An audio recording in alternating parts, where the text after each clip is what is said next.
All right, what's up, everybody? Thank you for tuning in to another episode of Sports Stories with Vic here on Raw Football Talk. I'm your host, Vic. Thank you for all the love and support you show us on Instagram, on Twitter, and all the platforms. And today we have a special episode for you. It's Euro season.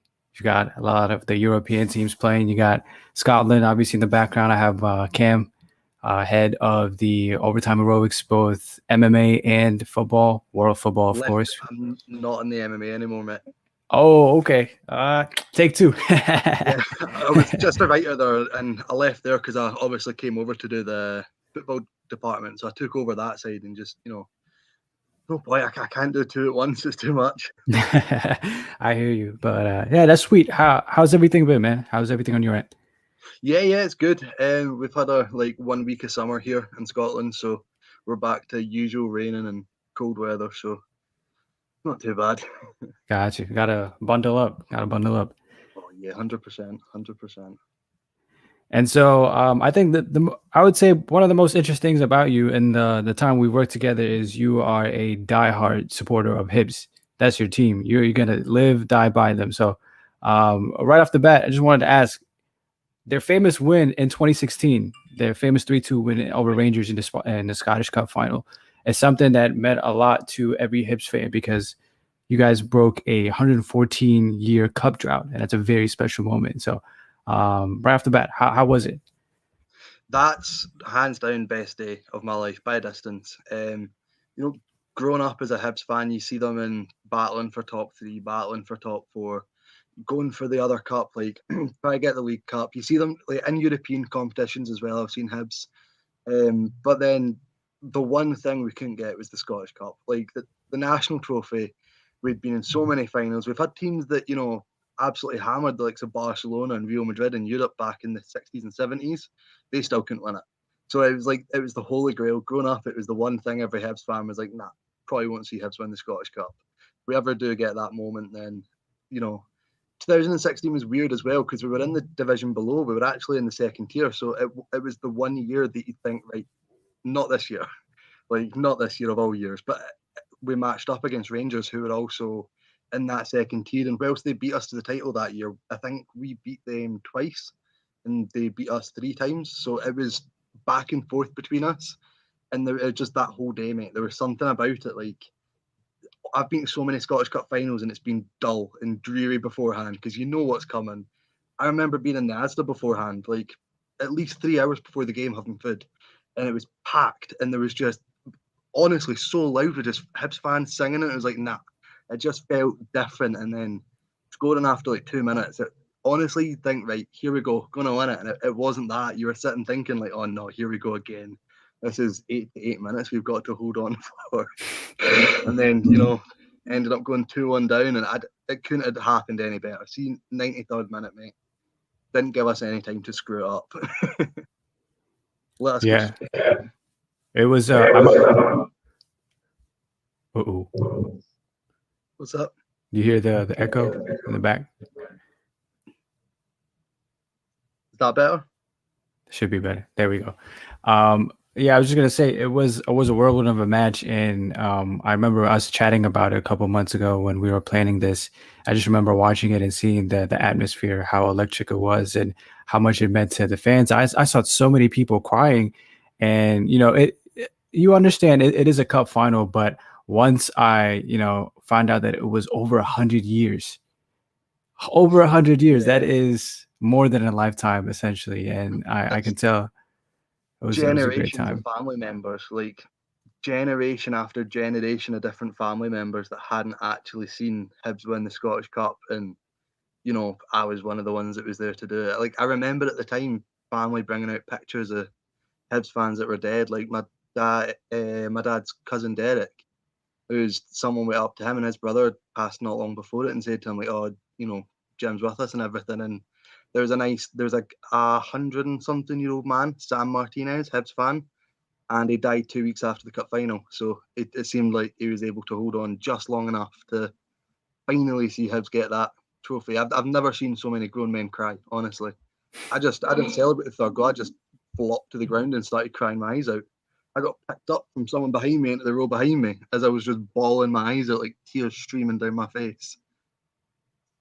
Hey, listen, no worries. You know, it's just a lot of passion streaming in and really impacting you. And it was a wonderful final. And I mean, listen, you're crying over a game that meant so much because it's part of your team. It's part of your identity. I've cried over Cristiano Ronaldo leaving Manchester United back in 2009 when I was still a kid. So those are two different aspects, and yeah, it was well deserved. But aside from Hibs and the passion that you have for your hometown team, who to everyone else who might be tuning in, who is Cameron Wilson? Um, I'm just someone that likes to write about sports that I enjoy watching. I'm a football fan, MMA fan, and boxing. Pretty much any sport really that's not cricket. Anything that's not cricket, and I'll sit down and watch it pretty comfortably. I like to write about more or less any sport. So it's good fun. It's a passion. I'm, big Hibs fan, big Aston Villa fan as well, which it's still a bizarre one. Scottish boy, it's never been to Birmingham, but die-hard Villa fan.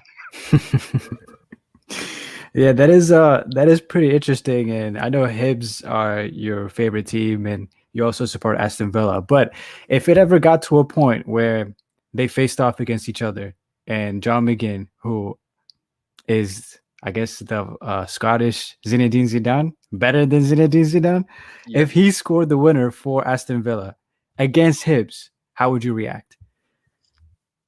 Oh, see, that's a heartbreaking one because John McGinn went from Hibs to Villa. So, Right.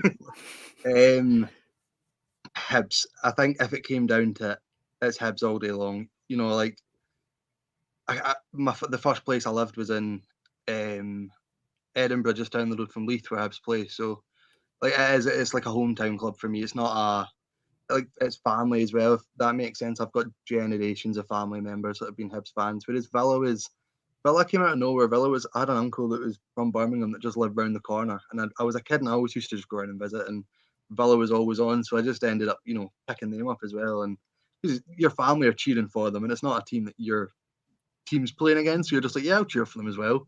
And then the older you get, the more you watch them. But I think at the end of the day, if it came to it, it'd be Hibs. Definitely. I I kind of knew you were gonna go for Hibs. If you said Aston Villa, I would have been shocked. I probably would have ended this right then and there.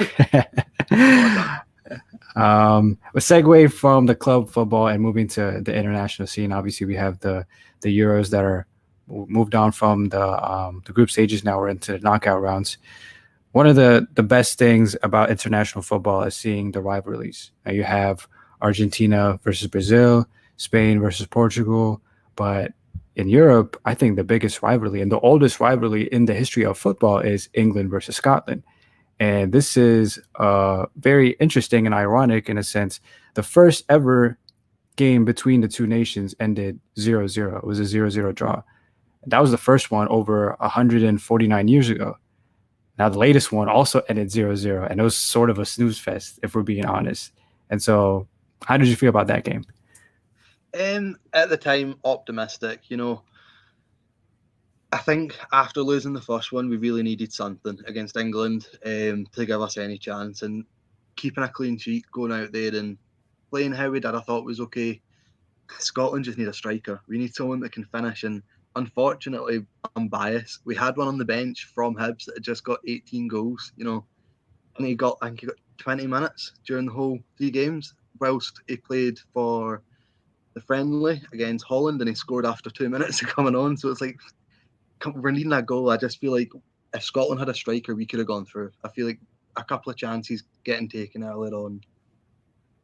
I'm happy. I mean, I've never seen Scotland at a major tournament before. It happened just before I was born. So at the end of the day, I am happy that I got to see them. But part of me feels like there was something missed there. I don't feel like England, whilst their team's good, I don't feel like they're as good as they should be. I feel like they are there for the taking. I don't think Southgate's the manager for them. And I thought Scotland, we had enough chances to take one and maybe steal a 1-0 win. But at the end of the day, I've only ever seen Scotland pull off a draw against England, so I can't be too happy about it, upset about it. Yeah, I remember tuning into that game late and thinking that, watched the second half. The first half I kind of missed, but I just remember sitting down and thinking this game could be a whole lot better. I would give Scotland credit, obviously, because they were resilient in the back, and Harry Kane was essentially non-existent for that the entire of the game. That's why he got subbed off.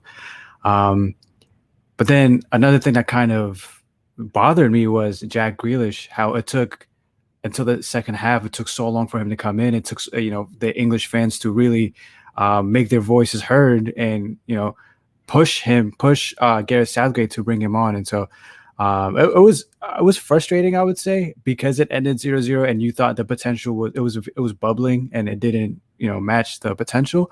But when you mentioned the Hibs forward that didn't get a chance, only got 20 minutes, like you said, in the whole tournament. Essentially, when you look at England, Jadon Sancho is not getting any minutes. Jack Grealish should be starting, and it's not happening. So it is frustrating when you have the quality there and the manager, who essentially is the most important person because he makes the calls. He doesn't see it, but everyone else does. And so I definitely can relate on that one. Now, earlier we touched on the two sports. You said you loved every sport except for cricket, obviously.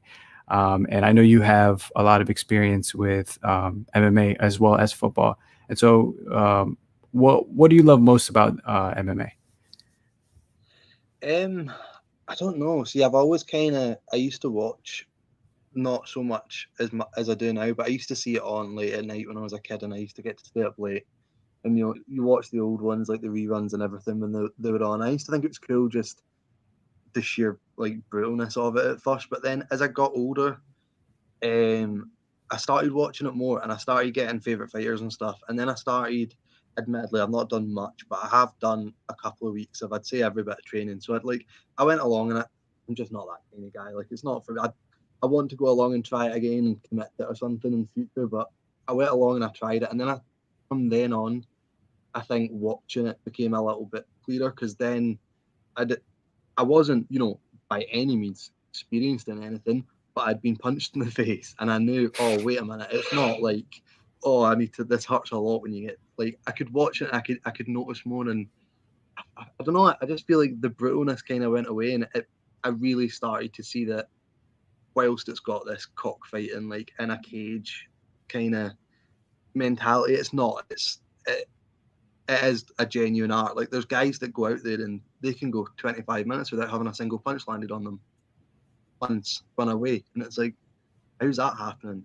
Like, I just love the intricacies in it, and watching guys like set things up just to 25 minutes of feint in one shot just to land it in the last second of the fight and knock them out. And it's such a fascinating sport for me. It's outside of football, it's by far the sport that I'd say I know most about, and I watch almost every event religiously, like from the UFC to all the smaller promotions that I can find as well. I don't know, I caught the bug apparently like 2015, 16 and became a bit of a diehard. Well, that's interesting. So would you say the best sport experience that you ever witnessed came in an MMA fight or in a football match? So football, I played football for a while. I've only done like a couple of bits of training of like jiu-jitsu, and I've done a bit of boxing. But like when I say a couple of weeks, I mean literally. I went along and I tried them at the gym that I was going to, and I thought, I'll just keep going at the gym. I'm not a fan of it. But football, I know more about football. Like in terms of the actual game, I know more about football. I played it until I was 16. Played at an okay level, and like I don't know. Football, I feel like it's harder. I fall out of it at times, and it can bore me at times, and I don't keep up with literally every player going around. Whereas MMA, I do. But my overall football knowledge, I think, just with 16 years worth of, waking up 3-4 times a week, go to training, playing on every single Sunday, and you develop a weird love/hate relationship with it that you can never really get rid of it. That's true, and I think with anything in life that you're passionate about, you kind of have to have that feeling when you wake up in the morning. You say, "Hey, I love to do it." Once that passion kind of dwindles down, and I know a lot of professional footballers or fighters or athletes in general will tell you that the moment they stop having fun is the moment where they look towards something else.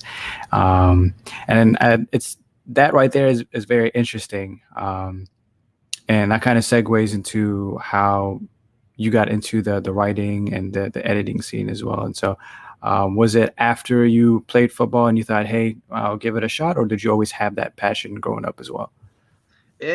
So I'll be honest. But see, I played football, and then at school I was as thick as you get. I was really good at English. Like everything else, terrible. But really good at English. You know, I barely showed up to my classes, but I'd still get a B at the end of the year at English. So I thought, do you know what? If I'm going to do anything that's, you know, school will help me with. I was all right at writing, so you know, I went to writing, and because I played football and then I done my knee, and I'll be honest, I could have came back. I wasn't, you know, crippled or anything. It wasn't like a career-ending injury. I done my cruciates, but what 2017, that's fixable. Like you can, or 2016ish, like you can heal that now. So I just got lazy. I didn't have like that drive in me, which now looking back, I wish I did. Like I was an all right player, and I wish I did. But obviously, when you're that age, it's I do want to go up and go run it 7 in the morning just to get my fitness back up, or do I stay in bed till 12?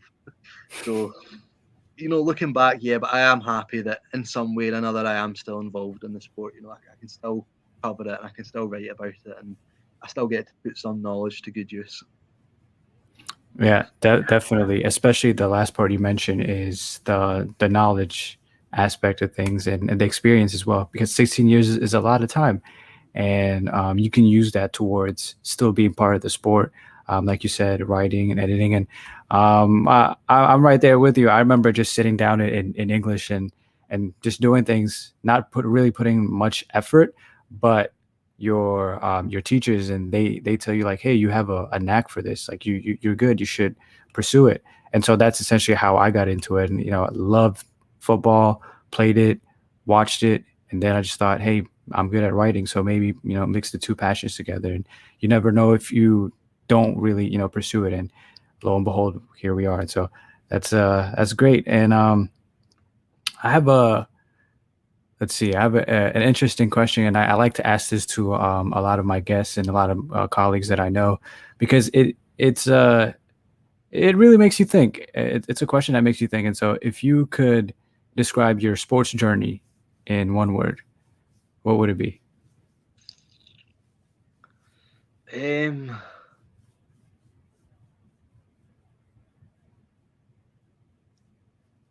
Anticlimactic.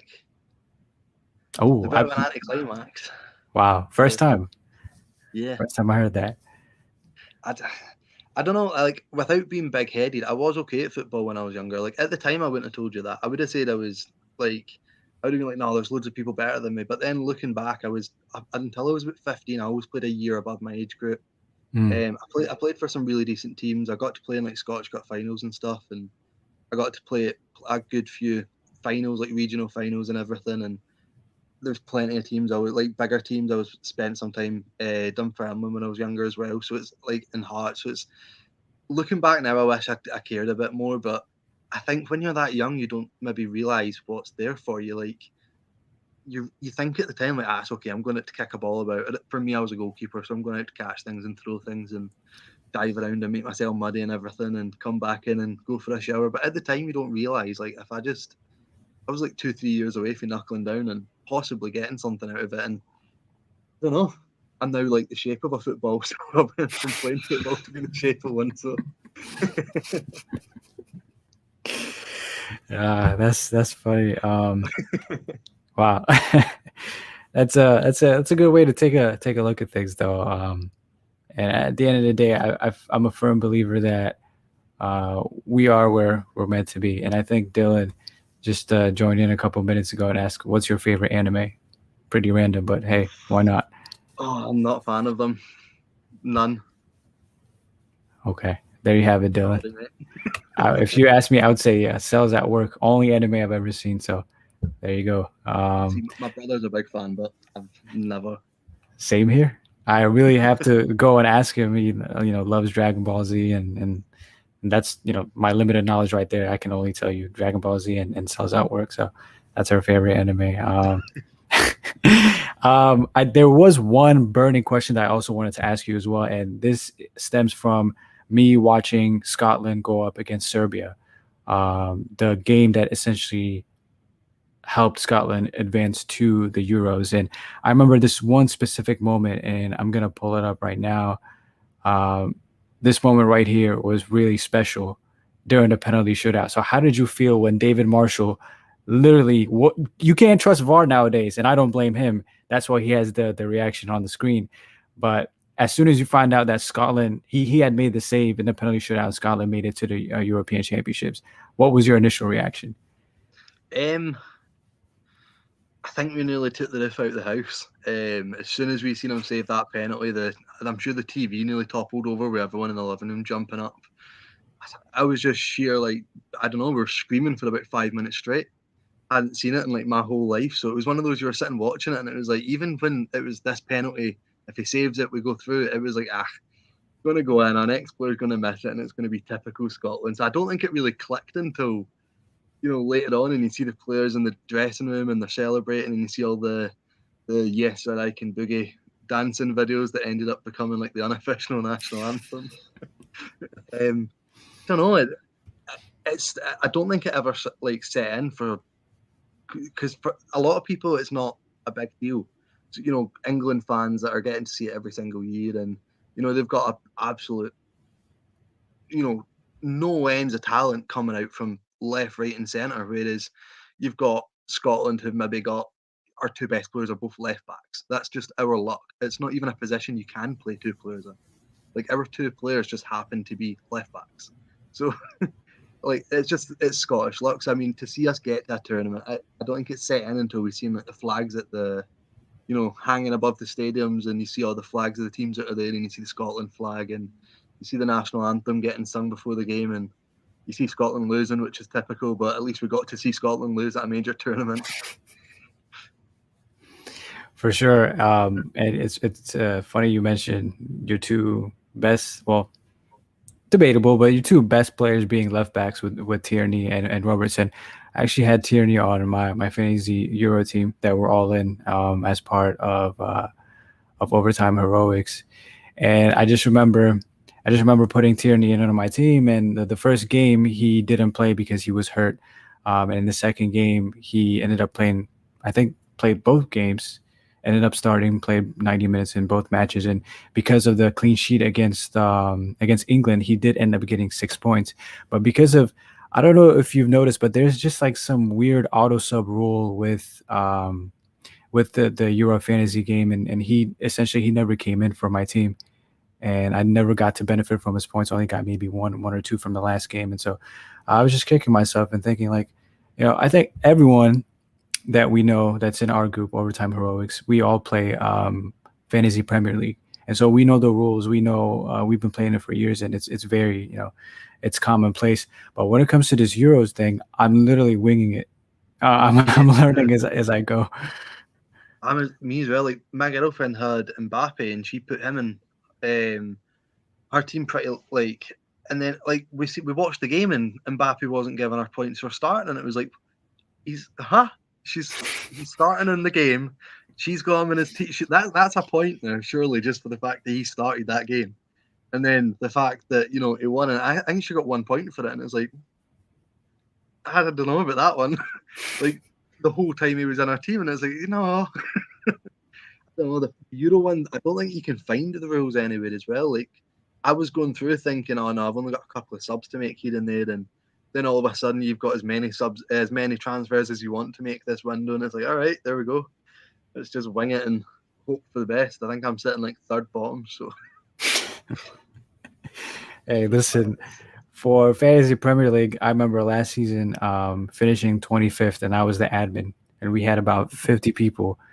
And I remember people saying, "Hey, you're the worst admin ever, 25th place." Oh, no. So this one. Definitely been there. And I want to pull up a couple of shots from the England versus Scotland game.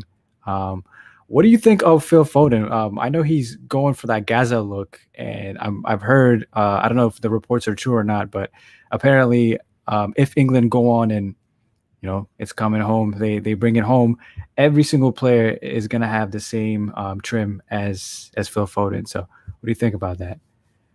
I like Foden actually. I think he's a good wee player. I don't think he's the creative dynamo that England think he is. I don't like. I think he's an exceptional player, but I Hmm. don't think that's his role. I think his role's to be more of a more advanced number eight, someone that's good at ball carrying, someone that can pop up in the box late at the right moment, someone that picks up goals from midfield, someone that's a good footballer all round, but he doesn't strike me as like a David Silva type number 10, someone that'll, create chances left, right, and centre, someone that, Sancho can do, or Grealish can do. Whilst they're not number 10s, they're both very creative players. Like, I don't think Foden is that. I think England look at him as that like creative dynamo for their team. And I don't know if that's where he thrives. I think he thrives on being a guy that can pop up the goals, someone that can help get you up the pitch on the ball and play 1-2s and run in behind the defence from midfield and pick out passes every now and then. I feel like he's misused massively in that England team. But I mean, I'm Scottish, so I'm not going to complain at all whatsoever. Keep playing him on the right wing and keep using him as a creative player because I'm happy with that. Especially when you see him go up against Robertson, like you see in the picture. And the second one, it should be popping up anytime soon now, is this one. And I found this very interesting. John McGinn, hometown boy, and both of them representing Aston Villa. Both got the number 7, and they both play a pivotal role in that Aston Villa midfield. And so, if you have to choose one, who do you think is the most influential, or maybe influential is not the best term, but who do you think is the most important player out of those two in that Aston Villa team? Grealish. I think McGinn's importance is he's such a unique player, and I think that's why he's not as important because you can't find someone that is like John McGinn. No one in the world has a backside as large as John McGinn and uses it as well in midfield. And like no one backs in like he's 5'9" or something, but he backs in midfield as if he's a 6'5" striker up there. And he's a wee power ball in midfield that's just constantly driving you on. I think he's such a unique type of player that you can't rely on him too much, if that makes sense. Whereas Jack's just he's Villa's talisman, and if McGinn comes out of the team, there's plenty of players that can drop in for him. Whilst we miss his drive, we still have a creative energy. We still have defensive players. We've still got, the fullbacks to get on and create things. I think Grealish is the most important player, and it's unfortunate that loads of teams seem to want him, but I'm pretty confident that Villa will be able to keep a hold of him, at least for a summer or two. I'm not deluded. I don't think he'll spend his whole career at Villa, but I don't think there's any real chance of him leaving at the moment. With Villa, nearly getting European football till he got injured and then kind of falling down the table. I think there's enough of an improvement to encourage him to stay, and think, right, I can get this European football with Villa at the moment. And I mean, I don't think he'd. I think if Villa could push themselves to what Leicester are now, and maybe not win the league like Leicester did, but get themselves European football regularly, I don't know what else Jack would want. He's at his boyhood club, like he absolutely adores Villa. He's supported them since he was a kid, and he's European football, Premier League football. But I think that's the key. I think they need European football to keep him at the club.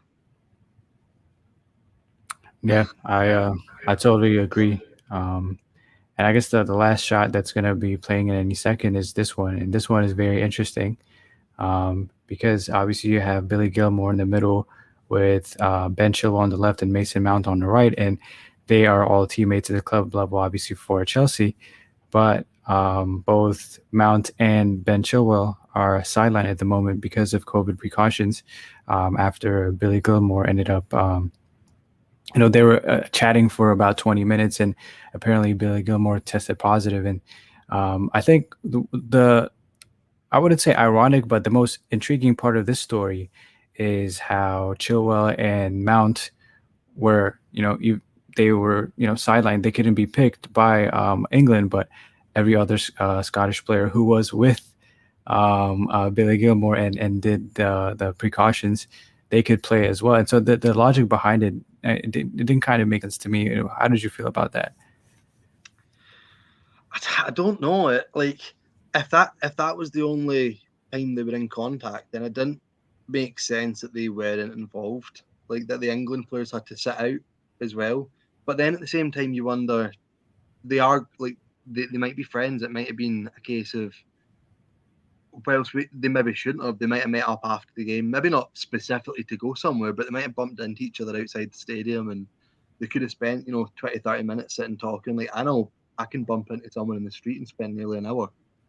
Like, I don't think it's out of the question that they've bumped into each other in the tunnel or after the game, and they've maybe spoke to each other for maybe 20, 30 minutes. And then I get it, but at the same time, Billy Gilmour would have been around other players as well.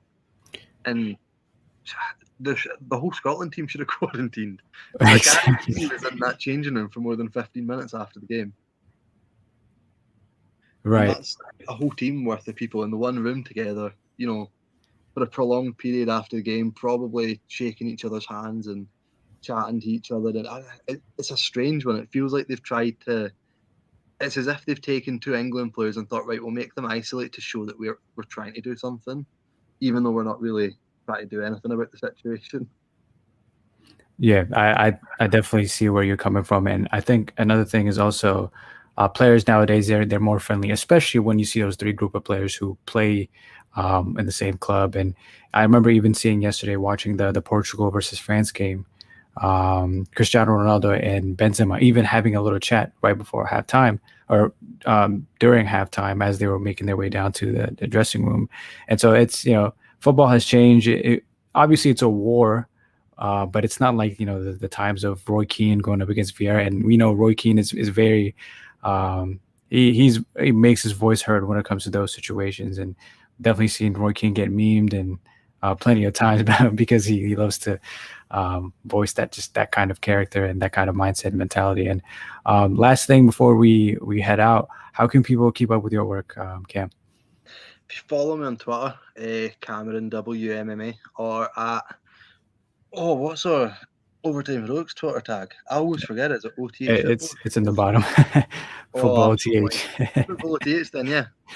Cameron WMMA or Football OTH, and all my work goes up on one of those two pages, so you'll find it there. There you go. And so this has been, I'm losing count. This has been episode 15, I believe, of Sports Stories. Sports Stories with Big here on Raw Football Talk. Thank you, Cam, first and foremost, for making time and sharing some wonderful stories and letting us, get to know a little bit more about you. And we definitely will try to do this more as time goes on. And for everyone else that's tuning in, make sure you keep up with us at Raw Football Talk on Twitter, at Football OTH for Overtime Heroics. We have a lot of content coming up for the summer. We've really been working on the Euro specifically, and we have more to bring you as time goes on. And Cam, hopefully, I know Hibs are playing the Conference League next year, so maybe it's coming home for Hibs. It's not coming home for England, I'll tell you that. Nah, no. I mean, I don't get that coming home. I'm sure 2 years ago, there's historians said that football was actually invented in Scotland during the Highland times and 500 years ago. So maybe coming home should be reserved for if Scotland ever get decent. Do you think, real quickly, do you think Germany will beat England, or what's your prediction for that game? You know what? I really don't like the way that England have come out the draw. As a Scotsman, I don't like it because if Wales pull off a shock win there, England almost have a free path to the final. Not free path, but in the sense that they should beat every team that they come up against, regardless of who it is. If Wales pull off a shock victory and somehow get through, then England are going to be favourites, and I don't like that. I really don't like that. Being Scottish, it'd just be typical our luck that the 1 year we get to the Euros is the year that England somehow managed to pull it off, and we actually don't get to celebrate this year. But I think Germany, deep down, don't have enough.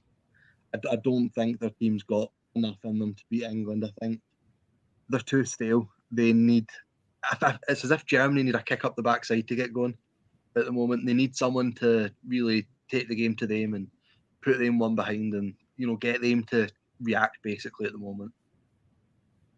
Definitely. I mean, to be honest, I think I don't want to sleep on Germany just because they have the pedigree and it's the knockout rounds. So maybe they, and especially it's a rivalry as well. When you go up against England, you more often than not, Germany are the favorites.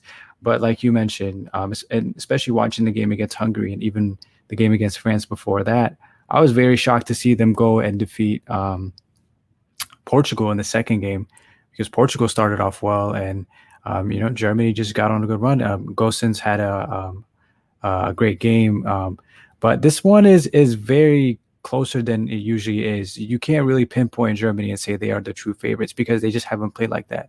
Haven't played like the Germany that we know are very powerful for the past year or so. They've been on a slump, so it should be interesting. Maybe you'll go to extra time, perhaps, but maybe England can nick it if Southgate plays the right players in the right positions, and they get someone like Harry Kane going as well, because he's definitely needs to have a better tournament. So we'll see how things go. And like I said, this has been episode 14, I believe. I'm going to have to go and check. But of Sports Stories with Big here on Raw Football Talk.